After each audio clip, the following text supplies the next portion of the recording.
Hello everyone, my name is Jacob Wisa and I will be talking about the impact of Flint, Michigan's environmental disaster. I will be talking about environmental justice and how the lack of it has caused many different disasters.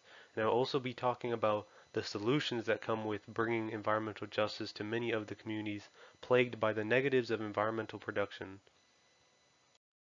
So, what is environmental justice? It is a social movement that seeks a fair and equitable distribution of environmental benefits. These environmental benefits range from the power you get into your house, which powers your refrigerator, the lights, pretty much almost every single system in your house.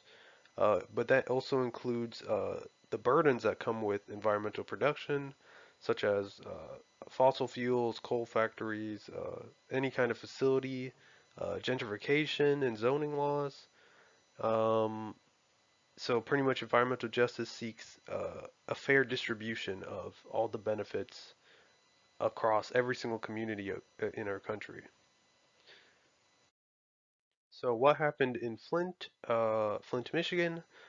Pretty much in 2014, the water system ended up being contaminated with high lead levels, which led to thousands of children being exposed to lead, which can lead to some serious health effects and major health problems in the future. This caused a federal state of emergency announced by the President of the United States, Barack Obama. And this also led to dozens of lawsuits, suspensions, resignations, and investigations. Um, this pretty much happened because officials failed to apply the correct safety protocol to the water supply and the corrosion inhibitors. So yeah. So what caused the crisis in Flint, Michigan? Like I said, it was because officials pretty much overlooked safety protocols and government negligence. This was, pretty much because there was no environmental justice. The government overlooked the city just because it was a poor community of color. So they didn't put any of the protocols.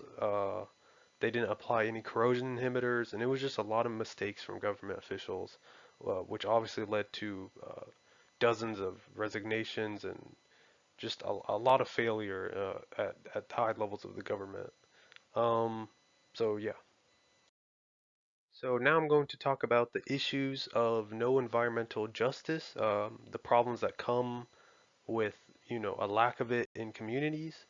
So communities of color are more at risk for harmful pollutants like lead, other just toxic pollutants that usually come from fossil fuels. This is because a lot of times in poorer communities, they live near fossil fuel productions that spew out toxic chemicals, and it just makes the air a lot more polluted, which can cause a lot more long-term health problems. Like I said, the long-term exposure to lead can lead to major health issues, especially if it begins in children, which can lead to Alzheimer's disease, and it can even hurt the functioning of the brain. Many people in Flint, Michigan end up getting lead poisoning, and obviously, that causes multiple issues. Um, so yeah. So the issues of no environmental justice, it can lead to gentrification in communities of color. So gentrification is when higher income people move into cities, usually in poorer parts. A lot of times this happens because of higher population density, and this higher population density um, is usually because of zoning laws. From fossil fuels and other power plants that just take up too much space, which ends up increasing population density. The house prices go up, and a lot of people in the community can't afford those hikes in prices.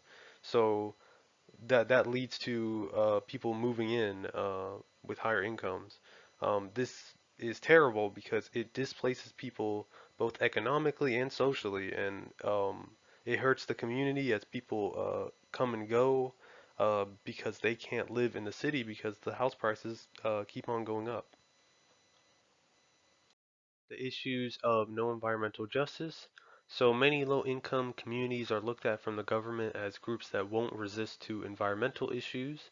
The main reason why this happens is because of a lack of resources and political popularity. A lot of times, like what happened in the crisis in Flint, it was mostly because of government negligence and officials overlooking um, many safety protocols just because, you know, they knew a lot of people in the community just didn't have that many resources or popularity, but obviously right after the events transpired, um, pretty much the whole country looked at the situation and realized, this is what happens when there isn't environmental justice. And a lot of times these situations can be completely avoided if the government just actually focused and looked at, many of the safety issues in a lot of these communities. So now I'm going to talk about the possible solutions that come with addressing environmental justice. So pretty much we need to support social movements both locally and at a federal level. Um, there are many different movements that try to address the issues of no environmental justice. Those are ranging from Black Lives Matter to Environmental Justice Work Group, with Black Lives Matter being one of the larger um, social movements that supports and addresses the lack of environmental justice in many communities. Another solution is better zoning laws to avoid gentrification, and so pretty much having better zoning laws makes it so the population density isn't so high, which can lead to lower costs of housing to avoid gentrification. Also, boycotting can be an option, and also holding representatives and officials accountable can also be really important. Um, having representatives and voting people in that actually care about uh, a lot of the safety issues and the environment in general can also really help avoid the lack of environmental justice. Also, self-education can be really important in learning the negative effects of climate change, fossil fuels, and just trying to better the environment in general. So where we are today, in January 2019, most officials expressed doubt over clean water. So 5 years after the events began, there was still, doubt over clean and safe water. In December 2020, hundreds of service lines still need to be expected. Um, so there's still progress needing to be made even today, and some citizens are still nervous over drinking water, which, needs to be changed. Um, Several government officials have charges now, including the Senator Rick Snyder, who was senator during the events of Flint, Michigan, the Flint disaster. I think from 2014 to 2019. Now there's a new senator. He was charged with two misdemeanors. So I do think it's good that a lot of the officials, including high-level government officials, have been set with charges, which can make it easier to avoid these kinds of situations in the future. Why environmental justice is important. Disasters like the crisis in Flint will continue to happen if we do not address it. It impacts communities of color and low income the most, such as the people of Flint. It increases the chance of exposure to toxic pollutants such as lead and other pollutants because of fossil fuels being near many communities. It also increases displacement of communities with gentrification because of high population density.